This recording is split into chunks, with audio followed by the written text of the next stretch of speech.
Oi, gente, tudo bom com vocês? Eu sou a Camila, sejam muito bem-vindos ao canal do Pipoca na Madrugada. E no vídeo de hoje eu venho falar sobre Sombriossos, que depois de 2 anos de espera, finalmente a série está de volta com a sua segunda temporada, que já está disponível na Netflix. Eu já assisti todos os episódios, então eu venho aqui contar pra vocês o que eu achei, né, da história, dos personagens, e vou contar tudo o que rolou. Então esse vídeo vai ter spoilers, tá? Porque eu vou trazer detalhes, quero opinar sobre algumas coisas que eu curti, outras que eu não curti, então vai ter spoilers, beleza? Então se vocês querem saber mais sobre Sombriossos, continue assistindo esse vídeo, já aproveita, deixa o seu like aqui pra mim porque é muito importante, eu vou saber se você gosta desse tipo de conteúdo, comenta aqui embaixo se vocês pretendem assistir a nova temporada da série, e é claro, se inscreva aqui no canal para não perder nenhuma novidade que eu postar aqui.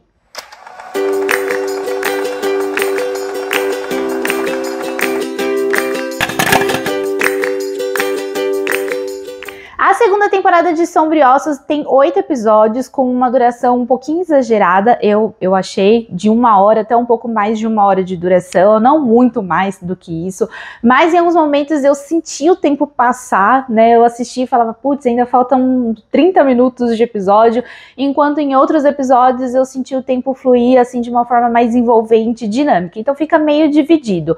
Outra coisa que eu senti falta aqui foi de um resuminho, né, antes do episódio começar, sobre a primeira temporada de Sombriossos, porque eu confesso que já faz muito tempo que eu assisti a primeira temporada, não deu tempo de reassistir, eu assisti lá na época que estreou em 2021, e por se tratar de uma série de fantasia, né, tem vários detalhes aqui que a gente acaba esquecendo, e é normal.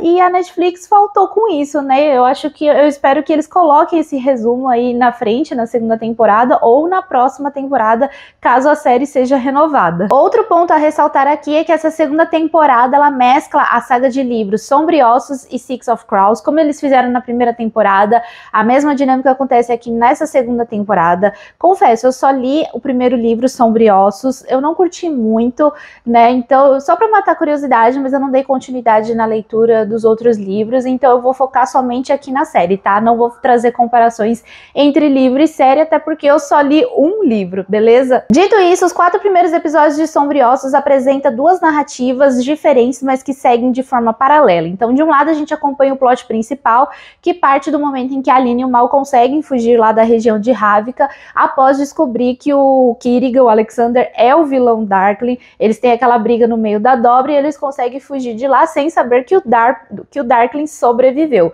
E do outro lado, a gente acompanha o plot do grupo dos Corvos, que por sinal é divertido, traz aquele toque de suspense e mistério, e também traz novas informações a respeito de cada personagem. Essas subtramas, mesmo separadas, elas conseguem prender a atenção. Claro que você pode gostar das 2 tramas ou pode gostar apenas de uma delas. Confesso que a trama dos Corvos me chamou muito mais atenção, eu gostei muito mais do que do plot da Alina com o Mal. Claro, assim, tem prós e contras naquele plot, que quando eu chegar nessa parte eu vou explicar melhor o que eu curti e o que eu não curti. Mas a dos Corvos é a minha preferida, eu adoro aquele grupo, adoro os personagens, eles me cativam ali de primeira. E é legal que, assim, nos primeiros episódios a gente acompanha as tramas separadas e depois, num dado momento da temporada, os personagens eles se conectam ali no time certo pra gente acompanhar o desenvolvimento, né, a eclosão, o caos e o final dessa história aqui nessa segunda temporada. Assim como na primeira temporada, os Corvos conquistam o público nessa segunda temporada, não só pela subtrama, que é simples, boa, misteriosa, tem aquele toque especial de suspense, mas também pela dinâmica entre os personagens. Além disso, a trama também expõe mais das camadas de cada um. Aqui no plot a gente descobre que o Cass, a Inês e o Jasper retornam para Ketterdam, e ao chegar lá, o Cass descobre que o clube dele, o Clube dos Corvos, foi tomado pelo P.K. Rollins, que é o arqui-inimigo número 1 dele. Então ele fica puto, ele descobre também que o grupo está sendo acusado de um crime que não cometeu, apenas para eles sumirem do mapa. E aqui, entre mistério e suspense, a gente descobre que o Cass possui um passado muito conturbado por conta desse arqui-inimigo dele, desse P.K. Rollins, que prejudicou ele na infância, e quem pagou pelo preço mais alto foi o irmão dele que teve um final bem trágico. E juntando isso com a rixa e a perda do clube, todo esse conjunto aqui se torna o gatilho perfeito para o Cass iniciar uma vingança perfeita, mas mais do que uma vingança, é uma justiça merecida. Enquanto a gente acompanha todo o desenrolar dessa briga, a subtrama também aproveita para se aprofundar mais nesses personagens e a gente conhecer um pouco melhor cada um, seja veteranos ou novatos.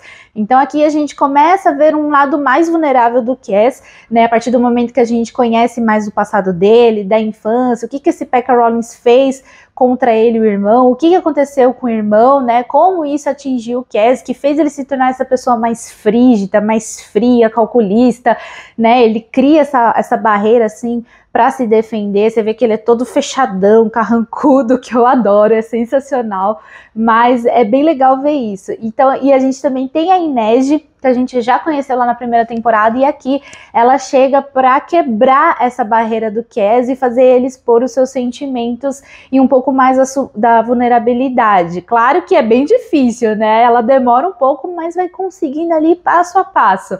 E é nesse momento que a gente vê que a série tá criando aquele clima romântico entre os dois e é impossível não shippar essa dupla, sério. Inej e Cass, tudo pra mim. No momento que eles aparecem na tela, você já fica na torcida. A gente só tá esperando uma cumplicidade de amigos, parceiros de trabalho, e a série vem e entrega uma química maravilhosa. O Jasper é outro personagem que continua cada vez melhor aqui na série. A gente conheceu ele lá na primeira temporada como um excelente pistoleiro, e aqui nessa segunda temporada a gente descobre que ele é um Grisha, mais precisamente um Duraste, que é capaz de manusear metais, consertar objetos com facilidade e transformar pequenos objetos em poderosas armas. Por exemplo, ele pega um botão do casaco dele, transforma numa arma e maceta a pessoa. É sensacional. E a série consegue usufruir muito bem dessa informação no decorrer da história. E junto com o Jasper, a gente conhece um novo personagem, o Aylan, que é um excelente químico e um ótimo entendedor e fazedor de explosivos.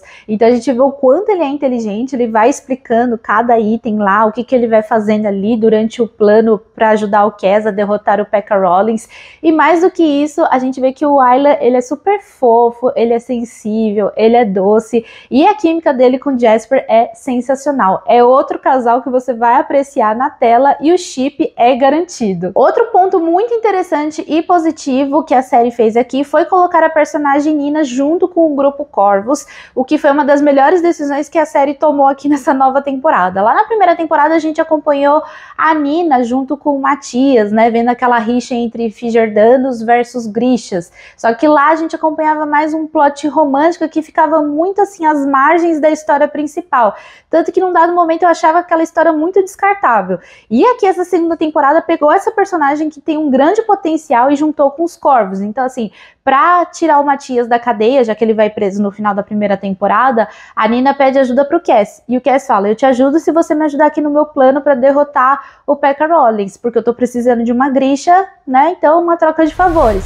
E foi a melhor coisa, porque o desenvolvimento da Nina fica muito melhor, fica mais divertido, e ela junto com os Corvos ficou sensacional. Um acabou ajudando o outro, um acabou melhorando o outro. Então, no geral, eu posso dizer que a subtrama dos Corvos é sensacional, dá aquele toque especial na série desde a primeira temporada. Ainda bem que eles resolveram mesclar as duas sagas aqui na série, porque se focasse somente em Sombriossos, ia ficar uma história muito chata, repetitiva, cansativa, e a trama dos Corvos dá aquele toque especial. Eu, particularmente, até prefiro mais a trama dos Corvos do que da Alina, tirando o Darkling, porque o Darkling eu acho ele maravilhoso, perfeito. Se fizessem uma série só sobre ele, eu ia assistir. Agora vamos falar também sobre o plot principal dessa segunda temporada de Sombra e Ossos, que é focado na Alina, que tá decidida em derrotar o Darkling de uma vez por todas e destruir a Dobra das Sombras para trazer a tão aguardada paz para Ravnica. Como eu disse, tem pontos positivos e ressalvas aqui nesse plot principal, então eu vou começar pelo lado bom da história.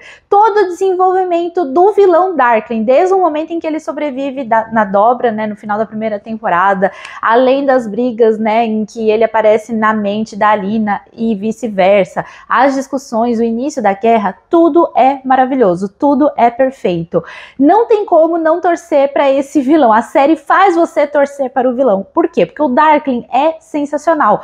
O ator Ben Barnes, ele entrega sensualidade, ele entrega charme, ele entrega química com todo mundo, né? Então assim, você sabe que ele tá do lado errado da história, você sabe que ele é o antagonista, você sabe que ele é o vilão, mas ele dá todo o tempero da trama, ele é o toque especial, ele é a cereja do bolo aqui da série, então não tem como você não gostar dele. Essa é uma série que faz você torcer pro lado errado, e a química dele com a Alina é sensacional, você fica falando assim, gente...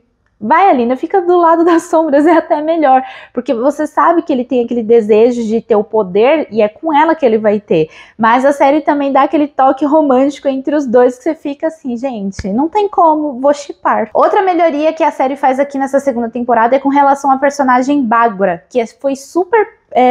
assim, deixada de lado, foi menos explorada lá na primeira temporada, e aqui nessa segunda ela ganha um espaço muito maior, ela ganha um plot mais importante aqui, principalmente pelo fato da gente já saber que ela é a mãe do Darkling, e ela precisa que esse mal acabe, ou seja, ela precisa que o filho dela seja derrotado, então ela vai lá e apoia a Alina, e a Alina, que é a conjuradora do sol, ela precisa encontrar os amplificadores que vão tornar o poder dela imbatível para acabar com a escuridão de uma vez por todas. E nessa jornada, Sombriossos apresenta mais 3 novos personagens. Então aqui a gente conhece o Stamhond, que é um corsário, tipo um pirata, que fica navegando ali pelo mar, né, para conseguir liberdade, negociações, frutos para ele, né, e para outras coisas. Mas depois a gente descobre que ele, na verdade, é o Nikolai Lendstov, que é um príncipe. Ele participou da infantaria do primeiro exército, já foi soldado, já lutou bastante, e ele quer se tornar o novo rei de Ravka, porque ele ama o seu país, ama a sua região, então ele quer dar o fim a esse mal. E ele sabe que a Alina é quem pode dar o fim a essa escuridão. Então o Nikolai, ele se torna um cúmplice, um aliado muito bom aqui para Alina. Os dois entrega uma química muito legal, uma parceria muito interessante de acompanhar aqui na série. E junto com o príncipe a gente também conhece os irmãos, o Toya e a Tamar, que são Grishas de Shuhan. Eles não são leais a nenhum país, mas eles são leais às pessoas com quem eles lutam juntos. Então é legal que num dado momento a gente vê os dois ao lado do Nikolai, da Alina, e depois a gente vê o Toya se juntar com os corvos, entregando um plot muito legal. Então são personagens coadjuvantes que aparecem e ajudam no time certo. Com relação à Alina, eu posso dizer que ela cresceu bastante aqui nessa segunda temporada, ela melhorou muito se comparada à primeira temporada, que ela tá muito mais concentrada, focada no seu objetivo, em salvar Ravka, em derrotar o Darkling. Então a gente vê mais um lado estrategista e prático dela, enquanto que lá na primeira temporada ela ficava muito distraída, muito perdida e deslumbrada. A gente até entende, mas isso prejudicava um pouco o desenvolvimento da personagem, e aqui não, aqui ela cresce muito mais. Porém, ela tem um lado fraco aqui, que é o romance, que eu acho que vai do ponto de vista de cada um. Eu, particularmente, eu acho que o romance aqui, com uma certa pessoa, dá aquela fraquejada na personagem, dá aquela balançada. É mais por culpa do personagem e não dela, então eu já vou explicar. Eu não sei se eu comentei lá na minha crítica da primeira temporada, mas vou dizer aqui, eu não curto a Alina com o mal. Não é por causa da Alina, é por causa do mal. Eu acho um personagem muito chatinho, muito pombo, muito sonso. E não existe uma reciprocidade entre eles. A gente percebe que a Alina se entrega muito mais na relação, ela se declara, ela faz muito mais por ele, e assim, só quando a ficha cai dele que ele começa a fazer a favor dela, né, se declara tudo, mas, ai, não sei, ele demora para fazer as coisas acontecerem. Não que você também deseja o mal para ele, você quer que coisas boas aconteçam para ele, beleza, mas ele não tem aquele charme, aquela sensualidade que o Darkling tem. Ele também, a série também não oferece pontos positivos e características que façam a gente torcer pro mal. Então assim, se acontecer alguma coisa com o mal também, a gente não tá nem aí. Por quê? Porque a gente não torce por ele, porque ele é pombo, porque ele é chatinho. Peço até desculpas para os fãs de Aline Mal, ou para os fãs somente do mal, mas é um personagem que não me desce e que enfraquece muito a protagonista. Pronto, falei, tô leve. A partir do 5º episódio, a gente vê as duas tramas se unificarem para a série dar início à grande guerra e ao confronto da Conjuradora do Sol versus o Darkling.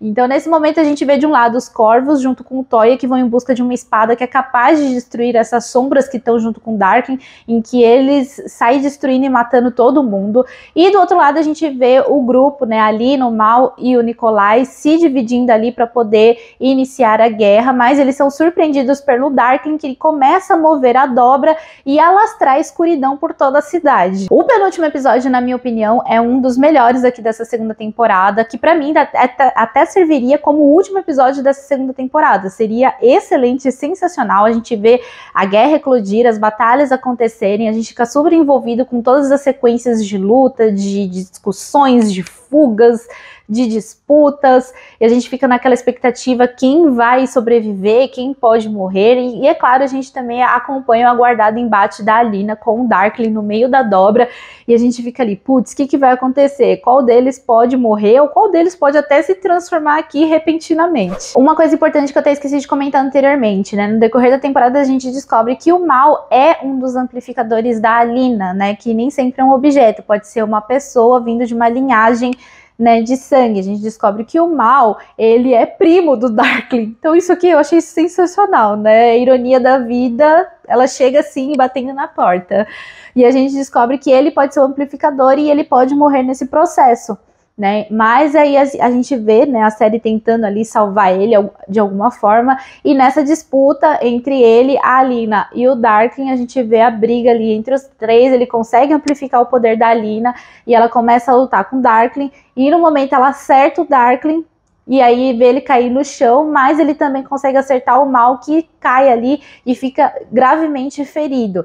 E é nesse momento que acontece uma grande morte, que pra mim não foi um saldo tão positivo aqui pra série. Como o Darkling foi gravemente ferido também, antes dele morrer, ele avisa que precisa ter um equilíbrio entre a escuridão e a luz, né? Então ele ainda meio que faz uma súplica pra Alina, mas no final ele acaba morrendo, e a Alina fala, não, vai dar tudo certo, não sei o que, mas fica com aquela pulga atrás da orelha. E infelizmente o Darkling morre, e aí a gente fica acompanhando o mal para saber se ele vai morrer também ou não.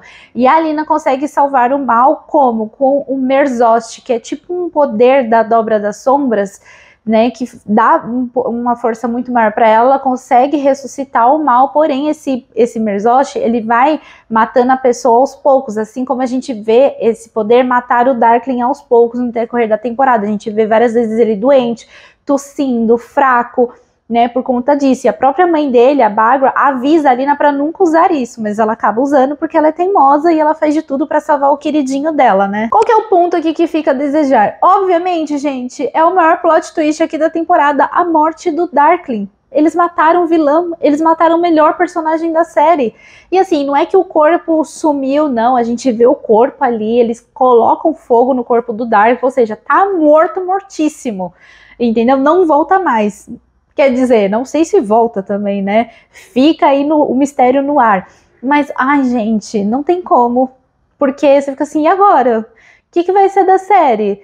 Você fica pensando nas possibilidades, porque matou um dos melhores personagens da história. E aí eu fico assim, e agora? E pra complicar, a Alina salva o mal, aí o mal, ai, porque eu não consigo mais sentir o que eu tava sentindo, estou me sentindo distante de tudo, e ele acaba aceitando a oferta do Nikolai de se tornar um corsário, de navegar pelos mares, fazer negociações, curtir a liberdade que ele tanto quer. É legal ele desfrutar daquilo que ele tanto deseja, né, tipo, beleza, legal, eu acho que ele merece isso, passar por essa situação, mas de novo o mal vai se distanciar da Alina, de novo ela faz tudo por ele e ele pega e dá as costas pra ela. Você entende por que eu não gosto dele? Porque eu acho ele sonso, porque eu acho ele pombo, né? Então assim, se ele morresse também, eu não ia sentir falta. Era melhor ele ter morrido do que o Darkling. O Darkling é muito mais importante. Ai, sinceramente, por isso que eu não curti muito esse final. Era melhor ter terminado no penúltimo episódio. E por conta de tudo isso, a gente vê que no fim das contas a dobra finalmente acaba, a paz aparece aqui pra Ravnica, o Nikolai se torna o rei e a Alina também. Eles tinham feito um arranjamento ali no começo de se casarem, e eles realizam essa cerimônia. A Alina se casa com o Nikolai, né? Então eles ficam rei e rainha de Ravnica para poder reestruturar a cidade, trazer a unificação, os povos se unirem, ficarem em paz de uma vez por todas. Porém, a gente descobre dois pontos aqui interessantes que podem servir de gancho para uma futura terceira temporada, né? Então, durante a guerra, a gente vê que o Nikolai é atingido pelas sombras, e aqui a gente vê que ele fica com resquícios dessa sombra dentro dele. Então a gente fica, por isso que eu fico assim, putz, será que o Darkling pode voltar pelo corpo do Nikolai? Né? Então fica no ar. E num outro momento a gente vê ali que durante a cerimônia da coroação, uma mulher, ela tá drogada, e ela começa a atacar todo mundo, né? E nesse momento a gente vê o poder da Alina, que é de luz, vir com escuridão, porque ela mata a menina na mesma hora e ela sente prazer naquilo pelo rosto dela. E a gente vê que o poder dela tá preto, tá escuro, né? E a gente lembra que ela tá com aquele poder lá, o Merzost. Então a gente vê que tanto ela quanto o Nikolai estão com a escuridão dentro deles. Então, assim, é um gancho até interessante. E do outro lado, a gente acompanha o grupo Corvus, que retorna para Ketterdam e volta as coisas ao normal, tá com o Cass tá com o clube deles. A Inej, como tem aquele conflitinho ali amoroso com o Cass, ela decide deixar o grupo temporariamente e segue com o Mal ali, navegando pelos mares e com os demais integrantes. Mas os Corvus retornam para Ketterdam e iniciam ali, né, novos planos, né? E um deles é, tipo, impedir que essas drogas entrem na cidade, que é a droga que a gente viu a menina usar lá na cerimônia. E o Cass explica, essa droga, ela amplifica demais os poderes do Grixis. Então, assim, pode acontecer grandes desastres aqui, como a gente viu lá na cena da cerimônia. Então, eu acredito que na terceira temporada, caso tenha, a gente vai ver os Corvos indo atrás dessas pessoas e do responsável por distribuir ou fazer essas drogas, o que eu achei também interessante. Então assim, gente, apesar de deixar esses ganchos interessantes, se a série for renovada para uma terceira temporada, eu fico pensando como eles vão desenvolver a história sem o seu maior vilão, que é o Darkling. Né, como essa história vai continuar, e também se eles confirmarem a participação do Ben Barnes na terceira temporada, eles vão ter que elaborar uma justificativa muito boa para trazer o Darkling de volta, já que a gente viu ele morto e ainda sendo queimado. Então, assim, eles vão ter que trabalhar bem dos dois lados, né, se trouxer o Darkling de volta ou fazer uma história sem o seu melhor personagem, na minha opinião. Então resta saber. E eu acho assim, se a série for renovada, eu acho que a terceira temporada tem que ser a última para a história terminar de uma forma redondinha e com dignidade. Então é isso, gente. Essa foi a minha crítica, review da segunda temporada de Sombriossos, que está disponível na Netflix. Comenta aqui embaixo se vocês assistem essa série e se estão assistindo a segunda temporada. E se já assistiram, comenta aqui também o que vocês acharam da história. E se vocês gostaram desse vídeo, deixe o seu joinha, compartilhe o vídeo com seus amigos, me siga nas redes sociais pra gente conversar mais. E é claro, se inscreva aqui no canal para não perder nenhuma novidade. Um beijão e até a próxima!